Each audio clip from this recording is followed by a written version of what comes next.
and the selfless service of 6 soldiers who put themselves in harm's way yesterday to take care of their fellow soldiers. I want to start off by saying we're standing at the brigade headquarters of the unit that had the shooting yesterday. And this morning, if you were here, what you would have seen is you would have seen a lot of soldiers out doing physical training and PT. That is incredibly important to us because we are highlighting the resilience of the American soldier. We are showing their strength and their courage under fire. They are going to spend the remainder of the day able to meet with counselors, but also getting back to their jobs, serving the American people. We spent this morning, General Lubas and I, visiting some of our soldiers who are in the hospital and meeting with their families. We talked to doctors, and one of the things that I can say unequivocally is that the fast action of these soldiers under stress and under trauma and under fire absolutely saved lives from being lost. On behalf of President Trump, Vice President Vance, Secretary Hegseth, they wanted me to tell these soldiers, their family, and this community that the entire federal government stands by and stands ready to care for these soldiers and their family. One of the more important things we were able to do this morning, though, is to recognize the heroism of these 6 soldiers. One of the soldiers tackled the person, so just think about this. They were unarmed and ran at and tackled an armed person who they knew was actively shooting their buddies, their colleagues, their fellow soldiers. Another soldier jumped on top of the person to subdue them until federal law enforcement was able to arrive. The other soldiers immediately, using their training that they had developed over years and years, started to take care of mass casualties. The hospital they took them to in March had just run a mass casualty exercise for a moment just like this. The Army does not want these moments to happen, but it stands ready when necessary to act and care for those when it does. The Army this year is 250 years old. That is 1 year older than this nation itself. These American soldiers highlight exactly what the Army has meant to this country. It has been there in some of the most traumatic moments of this nation's history, and it has been resilient, stood strong, and acted on behalf of American citizens. I just want to thank this community. It is absolutely unbelievable to me the speed with which law enforcement officers showed up, paramedics showed up. We had so many people showing up within the first hour that we actually had to take some of them away. We are so grateful to this community and all that it does for our soldiers and their families. The investigation is ongoing. I imagine a lot of the questions we'll take will be related to that. We will not be able to answer some of those questions, but we are going to do a deep, hard investigation. It will be, the findings will be transparent. They will be released to the American public. We commit to you that anything we discover during the investigation that can make this base and other bases like it safer, we will act on as quickly as possible. Now I'm happy to take questions. Standing beside me, I have General Lubas, the Division Commander, and Special Agent O'Connor from Criminal Investigation Division. So let's kick off with some questions. Mr. Secretary, Robin Kemp from the Current. Hi. Will there be any efforts by the DoD to harden the entrances to installations to look for things like personal weapons coming in and out of base? We are constantly looking at our security protocols on all of our bases, both in CONUS and around the world. We absolutely will want to learn from this investigation. We do not want something like this to ever happen again on an Army base. And so if there are things we can do to improve safety, we will take those steps. But right now, we're really early in the investigation. Mr. Secretary, yeah. Kate from here with ABC News. Thanks for being here. How did the suspect get a gun, his personal gun, past security onto the base into his workplace? Faith, as I just remarked to your colleague, we are still early in the investigation. The shooting happened yesterday. CID, I can have them come up and tell you what we learned so far. Our commitment is what we learn will be disclosed, it will be transparent. Justice will be brought on behalf of these victims and the community that was harmed. Good morning. As the Secretary mentioned, this is still an active investigation. We're still processing the scene with all the resources and capabilities that the Army's Criminal Investigation Division has to offer, which is immense. We've searched people in this entire region. In light of the fact that we're still processing, I'm going to have to defer to that question for now. Is it normal to have a personal gun on base here? No, that would be a violation. Next question. Mr. Secretary, Brian Young from CNN. Hey, Ryan. How you doing? You got a chance to meet with the families, and obviously we won't have that chance. You got a chance to meet with them, talk to them. You seem very proud of how everyone reacted.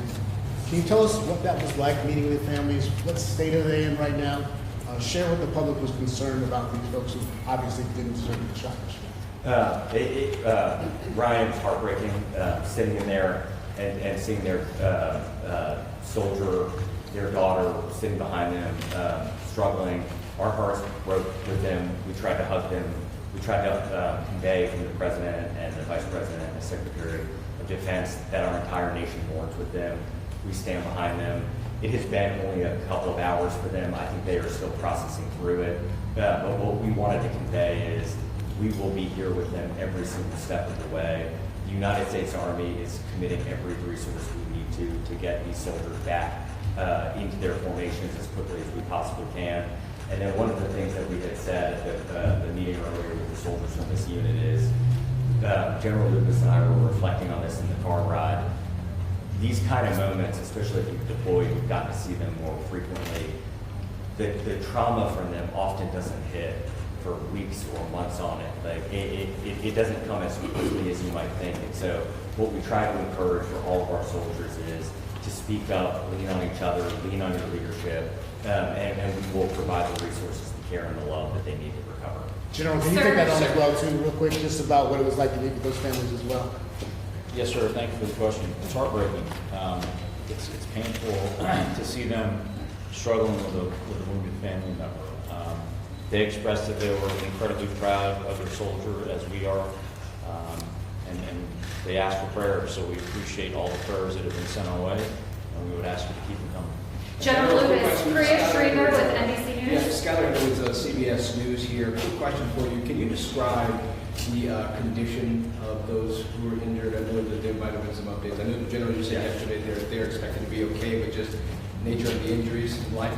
Yes, sir. Thank you. Of the 5 wounded soldiers, 3 were released yesterday, which is amazing considering the circumstances and the ranges in which they were engaged. 1 soldier remains as an inpatient here at Win Army, right here on Fort Stewart. She's doing very well and high spirits. Of course, she's got a little bit of a road to recovery. We're hopeful she may be released as early as this weekend, but that will just depend on how things heal up over the next couple days. And we have 1 soldier that remains at Savannah Memorial Community Hospital, who I visited with the Secretary this morning. She's got a little bit longer road to recovery. The doctors are very positive, but I think it's going to take her a bit longer to recover, but they're very hopeful she's going to make a complete recovery. General Lubas, this is Priya Schreiner with NBC News. I know you guys are prepared for scenarios like this when you go to war zones or on combat deployments, but have you gotten an opportunity to speak to some of the soldiers in this unit about how they're processing that this attack occurred from one of their own, and how are you processing that as a leader? Yeah, I think we train for this on the battlefield, and it's a different situation when it happens on an installation with one of your own. So I think over the upcoming days and weeks, as the Secretary said, people are going to process this and work through this at different rates. And we know we've got to keep a very close eye on them. We've got to wrap our arms around them. We've got a great community here, a great response. As you saw from all the folks the Secretary recognized this morning, the support from the local community, just amazing. So we feel that this demonstrates that we train internally for the worst case scenario, and our doctors and our medics and our soldiers responded exactly as we trained them to do. And now our job is to make sure that we care for them as they work through this. Thank you. And I just want to recognize behind you to the right, these are the 6 soldiers we were able to recognize today. And they, I mean this as sincerely as humanly possible. I and the administration and President Trump could not be more proud of them. They are everything that is good about this nation. They are the best among us in our country. They are the best among us in the Army. They acted in a way that I think all of us hoped we would under fire, but they did. And so we are just so incredibly proud of them. We are so grateful for them. And one of the things we told them and their colleagues is that we will stand with them as long as we need to get them back where they need to be. Russ Bond with the AT. Can you all give us a sense going forward what's going to happen next as far as the criminal justice process goes? Has the suspect been actually charged yet? And if so, what charges is he facing? The military system works a little different. It does. Suspect is currently in custody, and we are working through the military uniform code and military justice process at this time. Is he going to be transferred to a military detention facility? That is likely. Do you know when or which one? You also talked about processing the scene. Can you tell us what's going on today with processing the scene? I imagine you're going to showcasing pictures. Can you just describe that for all of us? Certainly a tragic scene where our soldiers train, but the process of a scene would normally encompass digital evidence, forensic evidence, trace evidence, all of those things which our team is currently doing. And was this captured on video since it was inside the facility? I can't comment on that Okay. at this moment. Just a point of clarification from yesterday, we were told you, chain of command was not aware of the arrest for the DUI off base. Can you explain if you had been aware of what the procedure would have been? Would he have been disciplined? Would he have been taken out?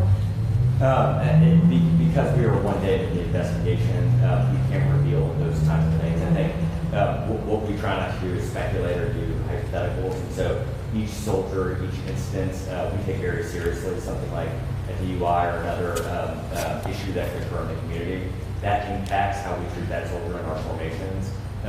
We want holistically powerful and controlled and competent soldiers. And so we are constantly reflecting on our mechanisms, procedures as an Army, so that we're able to capture that information and hold soldiers accountable. Are they usually disciplined after an arrest?